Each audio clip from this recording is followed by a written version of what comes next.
Hello students, and welcome to another session of the research methodology.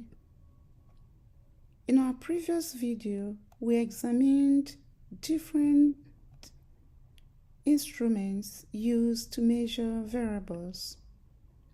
In this session, we are going to cover sampling, that is, different methods researchers utilize to sample or select a research study participants. However, before we delve into this, it is important for us to understand what is sampling, population, and sample frame.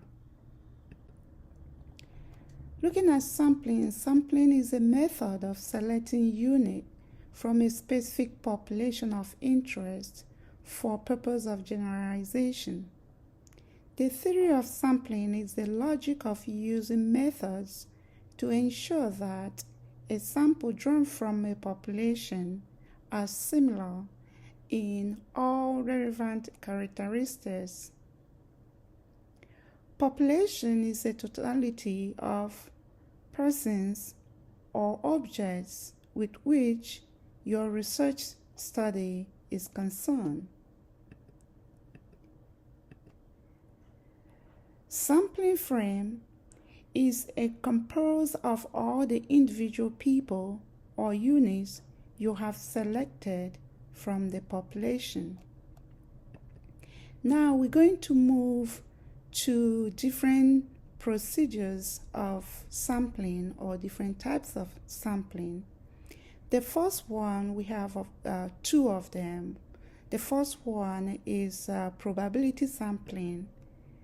Probability sampling is a method where all persons or events of the sample frame have a known probability of being included in the study. There are different types of probability sampling. The first one is simple random sampling.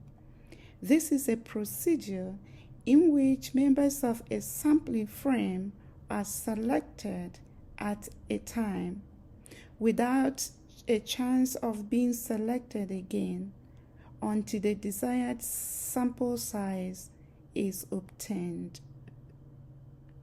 And you can see here the picture that depicts simple random sampling. The next one is systematic random sampling. This is a procedure in which every person at a designated interval in a specific sampling frame is selected to be included in a research study sample. The same thing here at my right hand side, you can as well see the picture showing systematic sample or sampling. The next one is stratified random sampling. This is a procedure in which a sampling frame is divided into two or more strata to be sampled separately using simple random or systematic random sampling techniques. As well, here is the picture showing a stratified sample. The next one is clustered random sampling. This is a procedure in which the sampling frame is divided into groups or clustered. The groups, rather than the individuals, are selected for inclusion in the sample. And here is the picture showing clustered sample or sampling. The next one, another type of procedure used in research for sampling is non-probability sampling. So non-probability sample is a procedure where all the persons, events, or objects in the sampling frame have an unknown probability of being included in the study. So as well, non-probability sampling has different types. And the first one is availability sampling. Is a procedure that relies on the closest and most available research participants to constitute a sample. Sometimes it's called convenience sampling or accidental sampling. As you can see on my left side, the sample or the picture showing convenience sample or availability sampling. The second one is purposeful sampling, which we use a lot in social work research. This is a method in which research participants with characteristics are purposely selected for inclusion in a research study. It is also known as judgmental or theoretical sampling. And you can see on my left side the picture depicting purposeful sample or purposeful sampling. So the next one is quota sampling.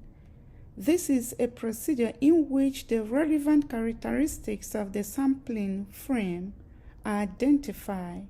The proportion of these characteristics in the sampling frame is determined, and research participants are selected from each category until the predetermined proportion, which is quota, has been achieved. And here you can see a water sample on my left hand side. The final one is snowball sampling. This is a procedure in which individuals selected for inclusion in a sample are asked to identify other individuals who might be included, useful to locate people with divergent points of view.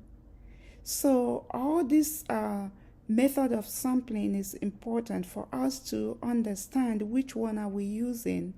So before you write your session, your methodology session, you have to be able to identify the sampling method that you're going to use to sample your participant. And then it is important to as well provide the reason why you decided to use any of these procedures. Okay, so I will see you again in our next video on data collation. Thank you.